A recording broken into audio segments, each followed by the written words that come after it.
ప్రపంచంలోనే అత్యంత ప్రతిష్టాత్మకమైన అవార్డులు నోబెల్ ప్రైజెస్. ఇవి ఫిజియాలజీ లేదా medicine, chemistry, physics, literature, peace, economics రంగాల్లో ఇస్తారు. ప్రతి సంవత్సరం నోబెల్ ప్రైజెస్ ఎవరికి ఇస్తారని ప్రపంచం మొత్తం ఎదురు చూస్తూ ఉంటుంది అనమాట ఈ రంగాల్లో. ఎందుకంటే దానికి అంత స్టాండర్డ్స్ ఉన్నాయి కాబట్టి. నోబెల్ ప్రైజెస్ సంబంధించి మొట్టమొదటిగా ఈ సంవత్సరం ఫిజియాలజీలో నేను అనౌన్స్ చేశాను. మీకు తెలుసు ఫిజియాలజీ అంటే మెడిసిన్ అని కూడా. ఇది స్వీడన్ చెందిన జెనెటిసిస్ట్ ఒక ఆయన స్వాంటే ప్యాబో అనే గొప్ప వ్యక్తికి ఇచ్చారనమాట. ఈయన తండ్రి కూడా 1982లో నోబెల్ మెడిసిన్ ప్రైజ్ విన్నరే. తండ్రి కొడుకులు చూసారా, అంటే ఒక స్టాండర్డ్ వాళ్ళు సెట్ చేశారని చెప్పొచ్చు. స్వాంటే ప్యాబో ఇప్పుడు ప్రపంచం దృష్టిని ఆకర్షించారు. ఎందుకు స్వాంటే ప్యాబోకి నోబెల్ ప్రైజ్ ఇన్ మెడిసిన్ వచ్చిందంటే ఆయన ఎక్స్టింక్ట్ అయిన హోమినిన్స్ యొక్క జీనోమ్ సీక్వెన్స్ని కనుక్కున్నారు. హ్యూమన్స్కి వాళ్ళకి రిలేషన్ చాలా ఉందని చెప్పి, మనకు దగ్గర సంబంధాలు ఉన్నాయని చెప్పి ఆయన ఉద్ఘాటించారనమాట. మనకు ముందే ఎక్స్టింక్ట్ అయిన హ్యూమన్ డిస్టెంట్ రిలేటివ్స్ యొక్క డిఎన్ఏ తీసుకొచ్చి హ్యూమన్స్కి మ్యాచ్ చేశారనమాట. మ్యాచ్ చేసి మనకి వాళ్ళకి ఒక రిలేషన్షిప్ ఉంది, మన డిఎన్ఏకి వాళ్ళ డిఎన్ఏకి సంబంధం ఉంది, మన సీక్వెన్సింగ్కి వాళ్ళకి సంబంధం ఉంది అని చెప్పి. సో అఫీషియల్గా చెప్పాలి అంటే Svante Paabo got Nobel prize in physiology for his contribution to paleogenomics. అంటే ఓల్డ్ వాళ్ళ జీన్స్ని స్టడీ చేశారని చెప్పొచ్చు. పాలియోజీనోమిక్స్ అంటే అంతరించిపోయిన వాళ్ళు, ఓల్డ్ వాళ్ళు అనమాట. Study of ancient humans using the DNA. Actual meaning ancient humans యొక్క డిఎన్ఏని స్టడీ చేయటం అనమాట. అది చాలా కష్టం, ఎందుకంటే వాళ్ళ యొక్క శిథిలాలు అంటే వాళ్ళ యొక్క బోన్స్ కానీ ఏమన్నా అవన్నీ విదరైపోయి ఉంటాయి ఎన్విరాన్మెంట్, డస్ట్, డిజాస్టర్స్కి. సో వాళ్ళని స్టడీ చేయడం అనేది అంత ఈజీ అయిన పని కాదు. సో పాలియోజినోమిక్స్ అంటే study of ancient humans using their DNA. దానికి గాను స్వాంటే ప్యాబోకి నోబెల్ ప్రైజ్ ఇన్ మెడిసిన్ వచ్చిందనమాట. సో ఈయన స్టడీ చేసిన ఏరియా నియాండర్తల్స్ మరియు డెనిజోవా హోమినిన్స్ ఇద్దరు గురించి స్టడీ చేశారు. ఆల్రెడీ మనకు తెలుసు మానవులకి నియాండర్తల్స్కి జెనెటిక్ రిలేషన్షిప్ ఉందని. అయితే నియాండర్తల్స్కి డెనిజోవా హోమినిన్స్ కూడా డిఎన్ఏ షేర్ అవుతుందని చెప్పి ఈయన కనుక్కున్నారనమాట. డెనిజోవా హోమినిన్స్ అంటే లోయర్ అండ్ మిడిల్ పాలియోలిథిక్ పీరియడ్లో చెందిన వాళ్ళు అనమాట. వీళ్ళు 3 మిలియన్ ఇయర్స్ నుంచి 50,000 ఇయర్స్ వరకు భూమి మీద ఉన్నారు డెనిజోవా హోమినిన్స్. 2008లో డెనిజోవా హోమినిన్స్ యొక్క ఫింగర్ బోన్ ఒకటి డిస్కవర్ చేశారు సైబీరియాలోని డెనిజోవా అనే కేవ్లో. కాబట్టి ఇక్కడ డెనిజోవా అనే పేరు వచ్చింది, డెనిజోవా హోమినిన్స్ అని చెప్పి. వాళ్ళ యొక్క ఫింగర్ బోన్ని కనుక్కొని ఆ స్టడీ రిలీజ్ చేశారు 2010లో. సో ఇది డెనిజోవా హోమినిన్స్. తర్వాత నియాండర్తల్స్ అనేవాళ్ళు యూరోప్లో ఉండేవన్నమాట. మనకు ముందు మన జీన్స్ షేర్ చేసిన నియాండర్తల్స్ యూరోప్లో ఉండేవి. వీళ్ళు 2 lakh years నుంచి 40,000 years మధ్య నియాండర్తల్స్ ఒక జాతి ఉండేదన్నమాట. 2 లక్షల సంవత్సరాల నుంచి 40,000 సంవత్సరాల వరకు భూమి మీద. ఇది ప్లీస్టోసిన్ ఎపోలో వీళ్ళు ఉండేవాళ్ళు నియాండర్తల్స్. సో జీనోమ్ సీక్వెన్స్ని ప్రాపర్గా స్టడీ చేసి మన ప్రజెంట్ హ్యూమన్ బీయింగ్స్కి వాటికి ఉన్న సిమిలారిటీస్ కనుక్కున్నారు కాబట్టి ఆయనకి నోబెల్ ప్రైజ్ ఇన్ మెడిసిన్ ఇచ్చారు. సో దీనివల్ల లాభం ఏంటి? నియాండర్తల్స్, డెనిజో హోమినిన్స్ వీళ్ళందరూ హ్యూమన్స్కి రిలేషన్ అని తెలిస్తే మనకి జరిగే లాభం ఏంటి? ఈ రీసెర్చ్ వల్ల మనకు వచ్చిన లాభం ఏంటంటే అసలు హ్యూమన్ ఎవల్యూషన్ ఎలా జరిగింది, మనకు వచ్చే జబ్బులు ఎలా వస్తున్నాయి, మన ఇమ్యూన్ సిస్టమ్ ఎలా డెవలప్ అయింది, ముఖ్యంగా మనకు ముందున్న జాతులకి మనకి మధ్య ఇమ్యూన్ సిస్టమ్లో ఎలా తేడా ఉంది అంటే అంతరించిపోయిన నియాండర్తల్స్కి, డెనిజోవా హోమినిన్స్కి వాళ్ళకి మనకి ఇమ్యూన్ సిస్టమ్లో ఎలాంటి డిఫరెన్సెస్ వచ్చాయి, వీటన్నిటి మీద పూర్తి స్థాయి అవగాహన వచ్చి భవిష్యత్తులో మెడిసిన్లో ఒక పాత్ బ్రేకింగ్ మూమెంట్ రావచ్చు అనమాట. ఆంథ్రోపాలజీ ఆప్షన్ చదివే వాళ్ళకి ఈ స్వాంటే ప్యాబో ఒక రీసెర్చ్ అనేది ఒక ఆదర్శం అని కూడా చెప్పొచ్చు. అంటే అసలు హ్యూమన్ ఎవల్యూషన్కే ఇది ఒక నాంది అని కూడా చెప్పొచ్చు అనమాట. భవిష్యత్తులో ఈ డిస్కవరీ వల్ల ప్రజానీకానికి మొత్తం ప్రపంచానికి మంచి జరుగుతుందని ఆశిస్తూ Nobel prize in medicine announce చేయడం జరిగింది. ఈ దఫాగా అంటే కంటిన్యూస్గా నోబెల్ ప్రైజెస్ వస్తూ ఉంటాయి. వచ్చినప్పుడల్లా మనం డిస్కస్ చేద్దాం ఏ ఫీల్డ్లో ఎందుకు వచ్చింది.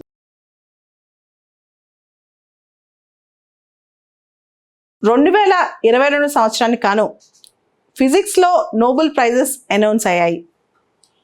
ఐన్స్టీన్ ఏదైతే కరెక్ట్ కాదని చెప్పారో, ఐన్స్టీన్ ఏదైతే స్పూకీ అంటే ఏదైతే ఒక ఒట్టి థియరీ అది అసలు ఫ్యాక్టే కాదో సైన్స్లో ప్రూవ్ చేయలేమని చెప్పారో అది ఇప్పుడు ఆ కాన్సెప్ట్కే నోబెల్ ప్రైజ్ వచ్చింది ఫిజిక్స్లో.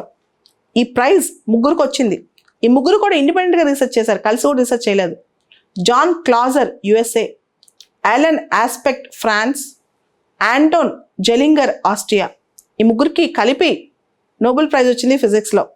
సో వాళ్ళు నోబెల్ ప్రైజ్ తెచ్చుకున్న పర్టికులర్ కాన్సెప్ట్ క్వాంటమ్ మెకానిక్స్ అని చెప్పొచ్చు.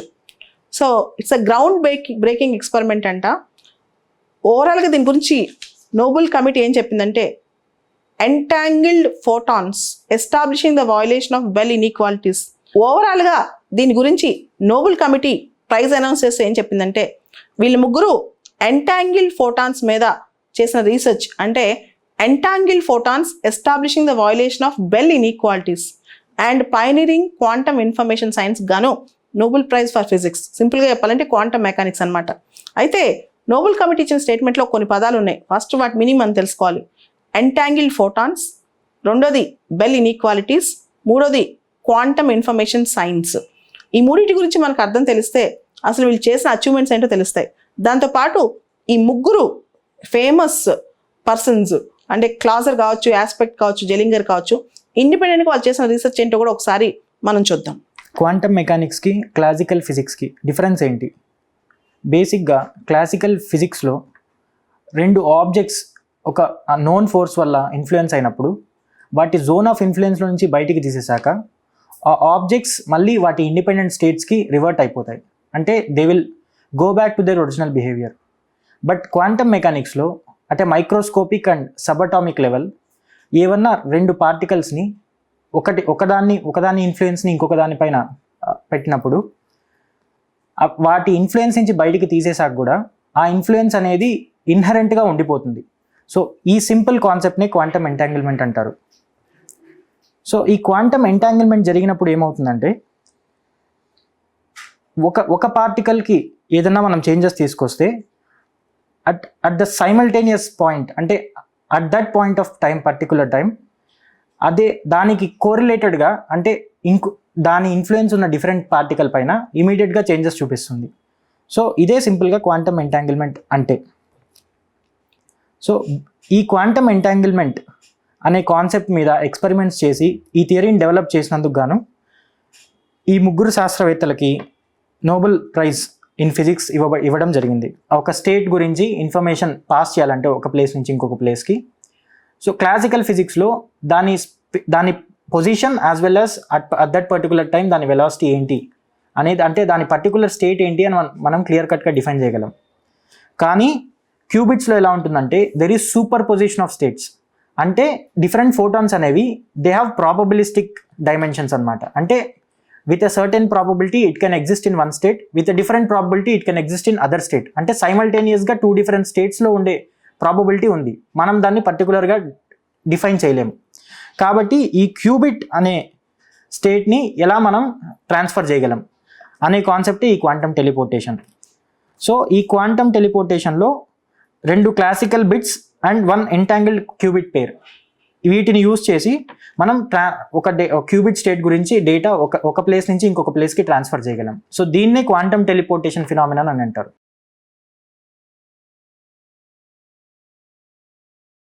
సాధారణంగా నోబెల్ ప్రైజ్ ఒక్కసారి వస్తేనే ఆ సబ్జెక్ట్లో వాళ్ళు టాప్ అనుకుంటారు.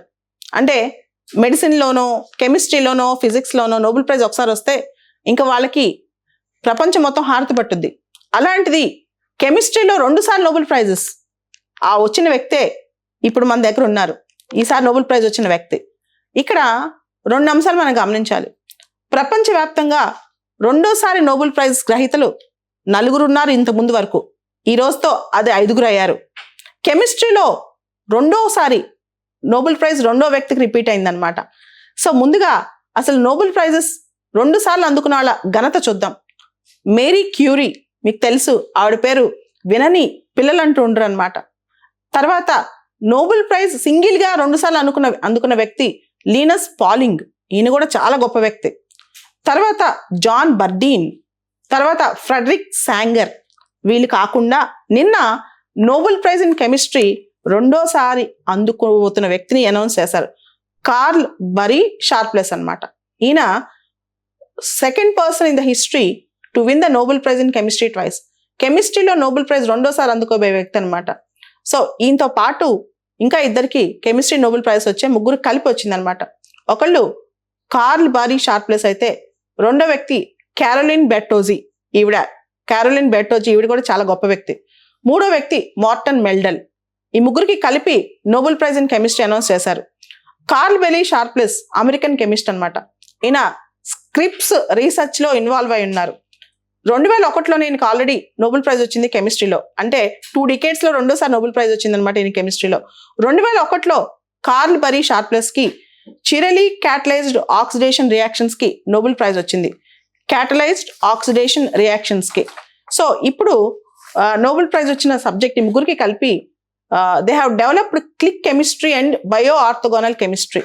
ఇక్కడ కీవర్డ్స్ ఏంటంటే వాళ్ళు క్లిక్ కెమిస్ట్రీని, బయో ఆర్థోగోనల్ కెమిస్ట్రీని అడ్వాన్స్ చేసినందుకు వీళ్ళకి ప్రైజ్ వచ్చిందనమాట. సో అసలు ఈ క్లిక్ కెమిస్ట్రీ అంటే ఏంటి, బయో ఆర్థోగోనల్ కెమిస్ట్రీ అంటే ఏంటి, ఏదైనా సరే నోబెల్ ప్రైజ్ వచ్చినప్పుడు వాళ్ళకి దేనికి ఇచ్చారో మనం తెలుసుకోవాలి. ఇక్కడ మనం click chemistry, bio orthogonal chemistry అనే మాట గుర్తుపెట్టుకోవాలి. ముందుగా కార్ల్ బెరీ షార్ప్లెస్ ఎక్కడికి వెళ్ళినా మనం ఎయిర్పోర్ట్లో ఫ్లైట్ ఎక్కినప్పుడు, కార్ ఎక్కినప్పుడు సీట్ బెల్ట్ పెట్టుకుంటాం కదా, ఆ సీట్ బెల్ట్ తీసుకెళ్ళి క్లిక్ కెమిస్ట్రీని డెమాన్స్ట్రేట్ చేస్తారంట. ఈ సీట్ బెల్ట్ కాన్సెప్ట్ ఏంటో చూడండి. మనము కూర్చుని సీట్ బెల్ట్ పెట్టినప్పుడు 2 బెల్ట్స్ లాగా, 2 బటన్స్ లాగా ఉంటాయి. ఒకదానిలో ఒకటి పెట్టంగానే చిన్న క్లిక్ తో ఫిక్స్ అయిపోద్ది అనమాట. కెమిస్ట్రీ రియాక్షన్స్ కూడా అంత న్యాచురల్ గా, అంత ఈజీగా, అంత కంఫర్టబుల్ గా ఒకదానికొకటి మ్యాచ్ అవ్వాలని చెప్పి ఆయన ఆలోచన అనమాట. అందుకనే క్లిక్ కెమిస్ట్రీ అనే పేరు ఈయనతోనే అసోసియేట్ అయింది. ఎవరితో? కార్ల్ బెరీ షార్ప్లెస్ తో.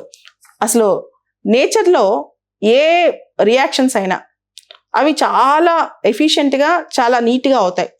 సో మన బాడీలో కూడా, హ్యూమన్ బాడీలో కూడా రియాక్షన్స్ అవుతూ ఉంటాయి. అయితే నార్మల్ గా కెమిస్ట్రీలో ఏదైనా రియాక్షన్ అయినప్పుడు బై ప్రోడక్ట్స్ వస్తుంటాయి అన్నమాట. కొన్నిసార్లు ఆ బై ప్రోడక్ట్స్ చాలా హార్మ్ఫుల్ గా ఉంటాయి. ముఖ్యంగా మానవ శరీరంలో బై ప్రోడక్ట్స్ వస్తే వేరే సెల్స్ దెబ్బతింటూ ఇలాంటివి జరుగుతుంటాయి. సో బై ప్రోడక్ట్స్ కెమిస్ట్రీలో ఏదైనా రియాక్షన్ జరిగినప్పుడు బై ప్రోడక్ట్స్ ని ప్యూరిఫై చేస్తూ ఉంటాం. ఆ ప్యూరిఫికేషన్ కాస్ట్ మన మీద పడుద్ది. తర్వాత బై ప్రోడక్ట్స్ ఎన్విరాన్మెంట్ కి హార్మ్ చేస్తుంటాయి. తర్వాత పర్సనల్ గా, అంటే హ్యూమన్ బాడీలో బై ప్రోడక్ట్స్ వచ్చినప్పుడు అవి సైడ్ ఎఫెక్ట్స్ చాలా ఎక్కువ క్రియేట్ చేస్తాయి అన్నమాట. ఉదాహరణకి ఎవరికైనా క్యాన్సర్ వచ్చింది అనుకోండి, వాళ్ళు కీమోథెరపీ చేయించుకుంటున్నారు. కీమోథెరపీలో కార్సినోజెనిక్ సెల్స్ ని చంపటమే కాకుండా, వాటిని స్టంటేట్ చేయటమే కాకుండా పక్క సెల్స్ కూడా ఎఫెక్ట్ అయ్యి రకరకాల హ్యూమన్ బాడీ రకరకాలుగా రియాక్ట్ అవుతుంటుంది. జుట్టు ఊడిపోవటం, తర్వాత మన నాజియా రావటం, ఇలాంటివన్నీ. సో ఇవన్నీ కూడా బై ప్రోడక్ట్స్ అన్నమాట, ఒక కెమికల్ రియాక్షన్ అయ్యే బై ప్రోడక్ట్స్. సో నేచర్ లో మాత్రం ఎంతో ఎఫిషియెంట్ గా జరిగే ఈ కెమికల్ రియాక్షన్ హ్యూమన్ బాడీలో కానీ, ఎన్విరాన్మెంట్ లో కానీ చాలా డేంజరస్ గా జరుగుద్ది అనమాట. సో సీట్ బెల్ట్ లో ఒక క్లిక్ పెడితే ఎంత ఫాస్ట్ గా, ఎంత చక్కగా రెండింటికి సింక్ అవుద్దో, మేడ్ ఫర్ ఈచ్ అదర్ లాగా ఉంటుందో, అంతే ఈజీగా కెమికల్ రియాక్షన్స్ ఎందుకు జరగకూడదు అనే ఆలోచనతో ఈ క్లిక్ కెమిస్ట్రీ డెవలప్ అయింది ఈయన చేతుల్లో, కార్ల్ బెరీ షార్ప్లెస్ చేతుల్లో. సో కెమిస్ట్రీలో 100% ఎఫిషియెంట్ గా ప్రోడక్ట్ వచ్చేలాగా, బై ప్రోడక్ట్ ఏమీ రాకుండా, దీనివల్ల ఎఫిషియన్సీ పెరుగుతూ కాస్ట్ తగ్గే విధంగా క్లిక్ కెమిస్ట్రీని డెవలప్ చేశారనమాట. ఈ క్లిక్ కెమిస్ట్రీలో సైడ్ ఎఫెక్ట్స్ చాలా తక్కువగా ఉంటాయి, లేదా అసలు రాకుండా ఉంటాయి. ఇప్పుడు డ్రగ్స్ డెలివరీలో కానీ, టార్గెటెడ్ ప్రాబ్లమ్స్ని అడ్రస్ చేయడంలో కానీ, ఇప్పుడు మనకి జ్వరం వచ్చింది, ఒక టాబ్లెట్ వేసుకున్నాం, దానివల్ల జనరల్గా మనం టాబ్లెట్లు వేసుకుంటున్నప్పుడు దాని యొక్క సైడ్ ఎఫెక్ట్స్ గురించి భయపడతాం. సో దీనివల్ల ఏంటంటే క్లిక్ కెమిస్ట్రీ డెవలప్ అవడం వల్ల ఫార్మాసిటికల్ ఇండస్ట్రీ కానీ, టార్గెటెడ్ డ్రగ్ డెలివరీ కానీ, ఇంకా ఇతరత్ర లాభాలు చాలా ఉన్నాయి. సో దీంతో పాటు ఇంకొక మాట, బయో ఆర్థోగోనల్ కెమిస్ట్రీ. దీన్ని అసోసియేట్ అయిన వ్యక్తి, ఈవిడ పేరు బెర్టోజీ. ఈవిడికి కూడా నోబెల్ ప్రైజ్ వచ్చింది కెమిస్ట్రీలో నిన్న. సో బాడీలో ఏదైనా టార్గెటెడ్ రియాక్షన్ మనం చేస్తున్నప్పుడు, అంటే బాడీలో ఒక చిన్న ప్రాబ్లం వచ్చింది, దానికి ఒక డ్రగ్ డెలివరీ చేస్తున్నాము, పక్కన వేరే సెల్స్ ఎఫెక్ట్ అవ్వకుండా, పక్కది ఇబ్బంది పడకుండా, మనం అనుకునే రియాక్షన్ మాత్రమే జరగాలి, ఏ కొత్త రియాక్షన్ సైడ్ ఎఫెక్ట్ రాకుండా. సో దీనివల్ల మనిషి బయాలజికల్ ప్రాసెస్ వేరే దెబ్బతినకూడదు. దీన్నే బయో ఆర్థోగోనల్ రీసెర్చ్ చేయటంలో ఆవిడ అందవేశం చేయనమాట. సో ఈ క్లిక్ కెమిస్ట్రీకి, బయో ఆర్థోగోనల్ కెమిస్ట్రీకి కలిపి నోబెల్ ప్రైజ్ ఇన్ కెమిస్ట్రీ వచ్చిందనమాట. దాంతో పాటు కెమిస్ట్రీ అనేది, ఈ click chemistry, bio orthogonal chemistry వల్ల ఒక కొత్త సెకండ్లోకి ఎంటర్ అయిందని చెప్పొచ్చు. ఎందుకంటే మనుషులకి నేచర్లో రియాక్షన్స్ అనేవి చాలా కామన్గా, చాలా న్యాచురల్ జరుగుతాయి. కానీ ఎన్విరాన్మెంట్ మీద, మనిషి మీద, ఈ జీవ వైవిధ్యం మీద పడే ప్రభావం మాత్రం చాలా భయంకరంగా ఉంటుంది అనమాట. అంటే పక్షుల మీద, జంతువుల మీద, వీటన్నిటికీ ఒక కొత్త కెమిస్ట్రీలో ఒక సాఫ్ట్నెస్ తీసుకొచ్చిన ఈ రీసెర్చ్ గాను ముఖ్యంగా ఫంక్షనలిజం పెంచింది కెమిస్ట్రీలో. అంటే ఉపయోగం, కెమిస్ట్రీ ఓన్లీ థియరీ కాకుండా దాని ఉపయోగం అనేది ఎంత బాగా ఈ రీసెర్చ్ వల్ల వచ్చిందో దానికోసం ఈ నోబెల్ ప్రైజ్ ఇన్ కెమిస్ట్రీ ఇచ్చారనమాట. నిజంగా ముఖ్యంగా కార్ల్ బెర్రీ షార్ప్లెస్ కు హ్యాట్స్ ఆఫ్ చెప్పాల్సిందే ఈ సందర్భంలో.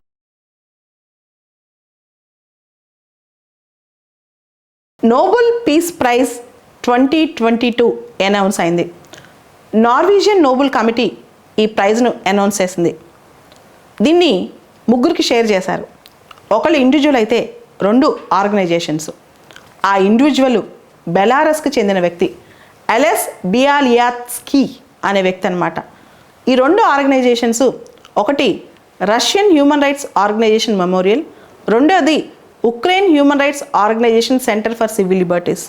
ఒకటి రష్యాకి చెందింది అయితే ఇంకోటి ఉక్రెయిన్కి చెందింది. 2 కూడా కామనాలిటీ ఏంటంటే మానవ హక్కులు అనమాట. సో ముందుగా అలెస్ బియాలియాత్స్కీ గురించి చూసుకుందాం. ఆయన బెలారస్కి చెందిన వ్యక్తి. 1980వ దశకంలో బెలారస్లో ప్రజాస్వామ్య ఉద్యమాన్ని అంటే డెమోక్రసీ మూమెంట్ని ప్రారంభించిన వారిలో ఒక గొప్ప వ్యక్తి అనమాట ఈయన జీవితం మొత్తం ప్రజాస్వామ్యాన్ని పెంపొందించేందుకు, దేశాన్ని శాంతియుతంగా అభివృద్ధి చేసేందుకు కృషి చేశారు, జీవితాన్ని అంకితం చేశారు. 1996లో అలెస్ బియాలియాత్స్కీ వియాస్నా అనే సంస్థను ప్రారంభించారు. వియాస్నా అంటే వసంతం లేదా స్ప్రింగ్ అని అర్థం అనమాట. అప్పట్లో ఉన్న ప్రెసిడెంట్ యొక్క నియంతృత్వ అధికారాలను ఆయన చేసిన రాజ్యాంగ సంస్కరణలో ముఖ్యంగా రాజ్యాంగ సవరణ చేసి తన పెత్తనాన్ని పెంచుకోవడానికి వ్యతిరేకంగా చాలామంది బెలారస్లో నిరసనకారులు పోరాడారనమాట. వాళ్ళ తరపున ఈయన నించున్నారు, వాళ్ళ తరపున, వాళ్ళ కుటుంబాల తరపున. అంటే ఎవరైతే అక్కడ హ్యూమన్ రైట్స్ యాక్టివిస్టులు ప్రెసిడెంట్కి వ్యతిరేకంగా పోరాడారో, ప్రెసిడెంట్ యొక్క నియంతృత్వ పాలనకు వ్యతిరేకంగా పోరాడారో, ఆ యాక్టివిస్టుల తరపున అలెస్ బియాలియాత్స్కీ నించున్నారు. వాళ్ళ కోసం, వాళ్ళ కుటుంబాల కోసం ఆయన మొత్తం కృషి చేశారనమాట. నిర్బంధాలు, ఆంక్షలు, ప్రభుత్వ ఒత్తిళ్లను తట్టుకుని ఆయన స్థాపించిన ఈ వియాస్నా అనే సంస్థ బెలారస్లో మానవ హక్కులను, ప్రజాస్వామ్యాన్ని కాపాడటానికి పాటుపడింది అనమాట. అందువల్ల ఈయనకి నోబెల్ పీస్ ప్రైజ్ వచ్చింది అలెస్ బియాలియాత్స్కీకి. దాని తర్వాత 2 ఆర్గనైజేషన్స్కి వచ్చాయని చెప్పాను. ఒకటి Russian based human rights organization అయితే రెండోది Ukraine based human rights organization. Russian human rights organisation Memorial ఇది cold war era human rights Memorial అనమాట. అంటే human rights organization Soviet Union విచ్ఛిన్నం కాకముందు 1987లో ఇది స్టార్ట్ అయింది. ముఖ్యంగా ఫార్మర్ సోవియట్ యూనియన్లో ఉన్న హ్యూమన్ రైట్స్ యాక్టివిస్టులు చాలామంది దీన్ని స్టార్ట్ చేశారు. నోబెల్ శాంతి బహుమతి గ్రహీతలు అప్పట్లో ఉన్న రష్యన్స్ ఆండ్రియో సకరోవ్, తర్వాత మానవ హక్కుల కార్యకర్త స్వెట్లానా గనుష్కోవా, వీళ్ళందరూ కలిసి దీన్ని స్థాపించారనమాట. ఈ సంస్థ కమ్యూనిస్టు పాలనలో అక్కడ మానవ హక్కుల అణిచివేత ఎలా జరిగిందనే దాని మీద, అక్కడ బాధితులకు నష్టం ఎలా కలిగిందనే దాని మీద ప్రపంచం మొత్తం గుర్తుపెట్టినలా రకరకాల డాక్యుమెంటరీస్ చేసింది. స్టాలిన్, మనందరికీ తెలుసు, రష్యాలో స్టాలిన్ గొప్ప leader. At the same time communism పెంపొందించడానికి ఆయన చాలా నియంతృత్వ పోకడలు పోయారు. ఆయన యుగంపు అంటే ఆయన టైంలో బాధితుల కోసం డాక్యుమెంటేషన్ సెంటర్ను స్థాపించింది ఈ సంస్థ అనమాట రష్యాలో.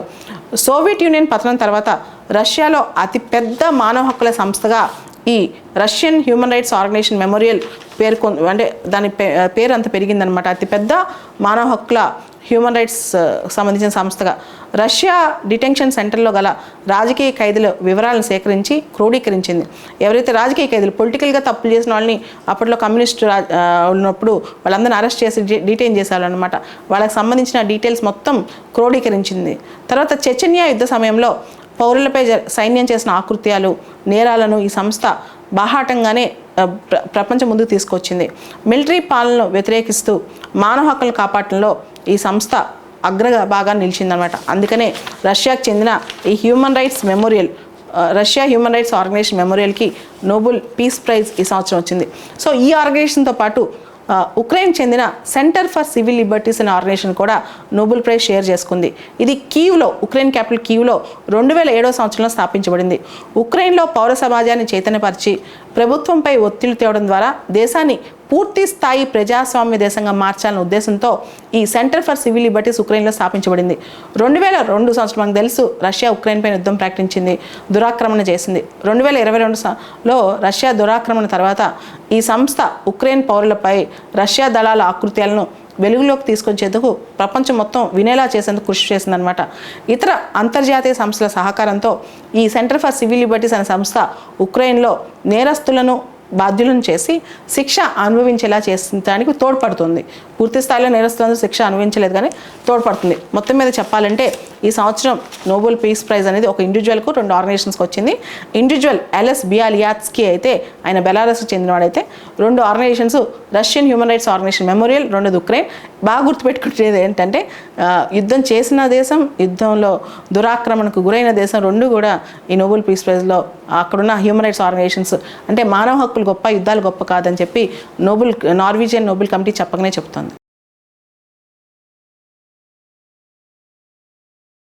లిటరేచర్కి సంబంధించి నోబెల్ ప్రైజ్ స్వీడిష్ అకాడమీ నిన్న ప్రకటించింది 2022 సంవత్సరానికి కాను.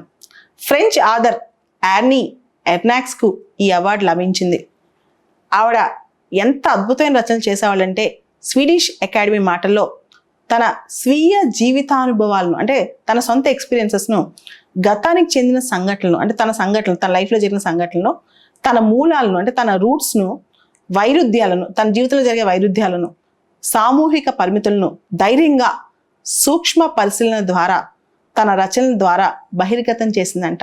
అంటే అంత అద్భుతంగా సూక్ష్మంగా తన జీవిత అనుభవాలను, తను చూసిన లైఫ్ని అద్భుతంగా వర్ణించినందుకు కాను, బహిర్గతం చేసినందుకు కాను, సామూహిక పరిమితులను చెప్పినందుకు కాను ఆవిడికి ఈ అవార్డు వచ్చింది. సో సింపుల్గా ఉంటాయంటే ఆవిడ రైటింగ్స్, కానీ క్లాస్, జెండర్ ఈ విషయాల్లో తన పర్సనల్ ఎక్స్పీరియన్సెస్ అన్ని రాసిందంట. ఆవిడ రాతలన్నీ ఎక్కువగా స్వీయ అనుభవాలే, ఆటోబయోగ్రఫికల్ అంట. మేజర్గా తన జీవిత కాలంలో సోషల్ కండిషన్స్కి కనెక్ట్ అవుతుంటాయి, సోషలాజికల్ పర్స్పెక్టివ్స్ కనెక్ట్ అవుతూ ఉంటాయి అనమాట. ఆవిడ చాలా చిన్నప్పుడే రచనలు స్టార్ట్ చేస్తుంది. ముఖ్యంగా ఆవిడ ఎప్పుడో 1960లో జరిగిన సంఘటనలు ఏ గర్ల్ స్టోరీ అని చెప్పి రాసిందంట. తర్వాత ఆమె స్కూల్ టీచర్గా పనిచేసింది, తర్వాత అనేక జాబ్స్ కూడా చేసింది. అయితే ఈవిడ దాదాపు 20 గొప్ప గొప్ప పుస్తకాలు రాసింది. ఫ్రాన్స్లో చాలా స్కూల్స్లో ఈవిడ రైటింగ్స్ పాఠాల్లో ఉంటాయంట, చాలా సంవత్సరాల నుంచి ఉన్నాయంట. ముఖ్యంగా మోడర్న్ ఫ్రాన్స్ సోషల్ లైఫ్ ఎలా ఉంటుంది అనే దాని మీద ఈవిడ కళ్ళకు కట్టినట్టు వర్ణించేదంట. ఆవిడ ఫస్ట్ నావెల్ అంటే ఓపెన్గా రాసిన నావెల్ క్లీన్డ్ అవుట్ అనే ఆ నావెల్ 1974లో పబ్లిష్ అయిందంట. దానిలో తన యూత్గా ఉన్నప్పుడు తన అబార్షన్, ఆ టైంలో తన సోషల్ లైఫ్ ఎలా ఉండేది, మోడర్న్ ఫ్రాన్స్లో సోషల్ లైఫ్ ఏ విధంగా దాన్ని చేసింది, అది ఎంత సీక్రెట్గా ఉంచింది తన అబార్షన్ గురించి, ఇవన్నీ కూడా ఆవిడ వర్ణించిందంట. తర్వాత ఆవిడ 4th రాసిన పుస్తకం ఏ మ్యాన్స్ ప్లేస్, అది అద్భుతమైన పుస్తకం అంట. 1983లో పబ్లిష్ అయింది. తన ఫాదర్ గురించి తనే చాలా అంటే కొన్ని విషయాలు క్రిటికల్గా కూడా రాసిందంట. ఒక సోషల్గా ఒక మ్యాన్ ఎలా బిహేవ్ చేస్తాడు అని ఆ మ్యాన్స్ లైఫ్ అనే బుక్ రాసింది, మ్యాన్స్ ప్లేస్ అనే పుస్తకం.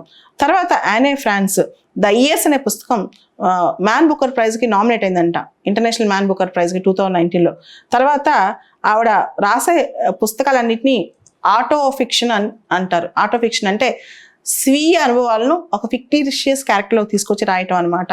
సో ఆవిడ జెండర్, లాంగ్వేజ్, క్లాస్ ఇలాంటి అంశాలని డిఫరెంట్ యాంగిల్స్లో పరిశీలించి స్ట్రాంగ్ డిస్పారిటీస్ ఎలా ఉన్నాయనే దాని మీద చక్కగా వర్ణించుద్దంట. అందుకు యానీ ఎర్నాక్స్కు నోబెల్ లిటరేచర్ ప్రైజ్ వచ్చింది.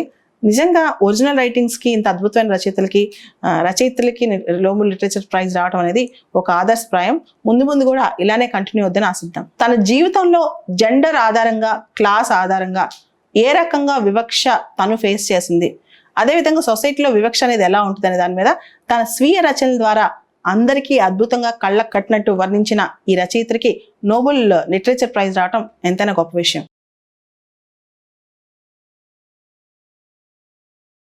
ఆర్థిక శాస్త్రంలో నోబెల్ ప్రైజ్ నిన్న అనౌన్స్ అయింది. యాక్చువల్గా ఆల్ఫ్రెడ్ నోబెల్ విల్ రాసినప్పుడు 1895లో ఎకనామిక్స్కి నోబెల్ ప్రైజ్ చెప్పలేదు. కానీ ఆయనకి గుర్తుగా స్వీడిష్ సెంట్రల్ బ్యాంక్ వాళ్ళు 1969వ సంవత్సరం నుంచి ఆర్థిక రంగంలో కూడా నోబెల్ ప్రైజ్ అనౌన్స్ చేస్తూ వస్తున్నారు. అయితే ఈ సంవత్సరం అంటే 2022 సంవత్సరానికి గాను ముగ్గురికి ఈ ప్రైజ్ వచ్చింది. ఒకళ్ళు బెన్ ఎస్ బెర్నాన్కే, రెండో వ్యక్తి డౌగ్లాస్ డబ్ల్యూ డైమండ్, మూడో వ్యక్తి ఫిలిప్ హెచ్ డిబ్విగ్. ఈ ముగ్గురికి నోబెల్ ఎకనమిక్ ప్రైజ్ వరించింది. ముగ్గురు దీన్ని షేర్ చేసుకుంటారు. అసలు వీళ్ళకి దేనికి వచ్చింది? వీళ్ళు research on banks and financial crisis. So banks financial crisis సంబంధించి వాళ్ళు రీసెర్చ్ చేశారు, అందుకని వచ్చిందనమాట. ఒక్కొక్కరికి ఇండివిజువల్గా వాళ్ళు ఏ రంగంలో రీసెర్చ్ చేశారో చూద్దాం. ముందుగా బెన్ ఎస్ బెర్నాన్కే. ఈయన మనం వినే ఉన్నాం, గ్రేట్ డిప్రెషన్ అని 1929-30 ఆ టైంలో ప్రపంచంలో వచ్చింది. ఫస్ట్ వరల్డ్ వార్ అయిపోయిన తర్వాత సెకండ్ వరల్డ్ వార్ ముందు ఆ ఎకనమిక్ క్రైసిస్ గురించి ఈయన చాలా అనలైజ్ చేసి స్టడీ చేశాడంట. ఈ టైంలో బ్యాంక్స్ ఫెయిల్ అవటం ఎంత డిప్రెషన్కి తీసుకెళ్ళింది, బ్యాంక్స్ ఫెయిల్ అవటం 1930 దశకంలో ఎటువంటి ఇబ్బందులు, ఆర్థిక సంక్షోభానికి గురి చేస్తుందని చెప్పి ఆయన అనలైజ్ చేసి దాని మీద స్టాటిస్టికల్ అనాలిసిస్ చేశారంట బెర్నాన్కే. దాంతోపాటు ఎప్పుడైతే ప్రజలు బ్యాంక్స్ దివాళా తీయబోతున్నాయని వచ్చిందో ఆ బ్యాంక్ రన్ చేశారు. బ్యాంక్ రన్ అంటే బ్యాంకుల దగ్గరికి వెళ్ళి వాళ్ళకున్న డబ్బులని లాగేసుకోవడం అనమాట, వాళ్ళకున్న డిపాజిట్లని తీసేసుకోవడం. సో దీనివల్ల ఆర్థిక సంక్షోభం ఎంత డీప్గా ప్రొలాంగ్డ్గా వచ్చింది అనేది అనమాట. So well functioning banking regulations ఉండటం వల్ల ఆర్థిక రంగం పరిపుష్టంగా అవుతుందని చెప్పి ఈయన థీసిస్ కూడా చేశారనమాట. దీని మీద ఈయన చాలా మంచి రచనలే చేశారు. బెర్నాన్కే అని ఆయన 2008 సబ్ప్రైమ్ లెండింగ్ క్రైసిస్, అంటే 2008 క్రైసిస్ వచ్చింది కదా, పెద్ద క్రైసిస్ వచ్చింది వరల్డ్లో, దాన్ని సబ్ప్రైమ్ లెండింగ్ క్రైసిస్ అని అంటాం. ఆ టైంలో ఈయన యుఎస్ సెంట్రల్ బ్యాంక్కి హెడ్ కూడా, అంటే ఫెడరల్ రిజర్వ్కి హెడ్ కూడా అనమాట బెర్నాన్కే. ఈయన తన నాలెడ్జ్ మొత్తం ఎకనమిక్ పాలసీస్ గురించి, ఫినాన్షియల్ గురించి, ముఖ్యంగా బ్యాంకింగ్ గురించి రీసెర్చ్ చేశారంట. అంటే జీవితాంతం బ్యాంకింగ్ రంగం, ఆర్థిక సంస్కరణలు వీటి మీదే చేసుకొచ్చారు ఈయన. తర్వాత డౌగ్లాస్ డబ్ల్యూ డైమండ్, ఈయన కూడా థియరిటికల్ మోడల్స్ చాలా తయారు చేశారు, డైమండ్ కానీ డిబ్విగ్ కానీ. సో ముఖ్యంగా వల్నరబిలిటీ ఎట్లా అంటే ప్రజలకు భయం ఎలా కలుగుద్ది, బ్యాంక్స్ దివాలా తీసినప్పుడు మన డిపాజిట్లు, ఉదాహరణకి మనకు 5 లక్షలు, 4 లక్షలు, 3 లక్షలు బ్యాంక్లో డిపాజిట్ చేసాం, బ్యాంక్లో దివాలా తీస్తే మన పరిస్థితి ఏంటి అని. ఆ వల్నరబుల్ సిచ్యువేషన్ అప్పుడు ప్రజలు ఏం చేస్తారంటే భయపడిపోయి బ్యాంకులో ఉన్న డబ్బులన్నీ లాగేసుకుంటుంటారు. ఒక రూమర్ స్టార్ట్ అయింది అనుకోండి, ఆర్థిక సంక్షేమం వస్తుంది, బ్యాంకులో డబ్బులు ఉండవని, ప్రజలందరూ వెళ్ళి డబ్బులు తీసేసుకుని వచ్చేస్తారు బయటికి. అలా వచ్చినప్పుడు డిపాజిట్ ఇన్సూరెన్స్ ఎంత ముఖ్యమో ఆయన ఎక్స్ప్లెయిన్ చేశారు. భారతదేశంలో కూడా ఉంది కదా deposit insurance credit guarantee scheme. ఇప్పుడు 5 లక్షల వరకు మనకి డిపాజిట్ ఇన్సూరెన్స్ ఉందన్నమాట మనం చేసిన డిపాజిట్కి. సో బ్యాంక్ రన్ తగ్గించడానికి. అదేవిధంగా మూడో వ్యక్తి డిబ్విగ్, ఈయన కూడా చాలా డీప్ రీసెర్చ్ చేశారు. ముఖ్యంగా డైమండ్ రెండో వ్యక్తి చేసిన రీసెర్చ్లో బ్యాంక్లో మనం డబ్బులు సేవ్ చేస్తాం, బ్యాంక్ అప్పు ఇస్తుంటుంది. బ్యాంక్ చేసే బ్యాంకింగ్ బిజినెస్ ఏంటి? రుణాలు తీసుకోవడం, రుణాలు ఇవ్వటం. అంటే బ్యాంక్ అప్పులు తీసుకుంటే అప్పులు ఇస్తుంది, మధ్యలో ఉన్న ఇంట్రెస్ట్ రేట్ తేడా బ్యాంక్ వచ్చే లాభం.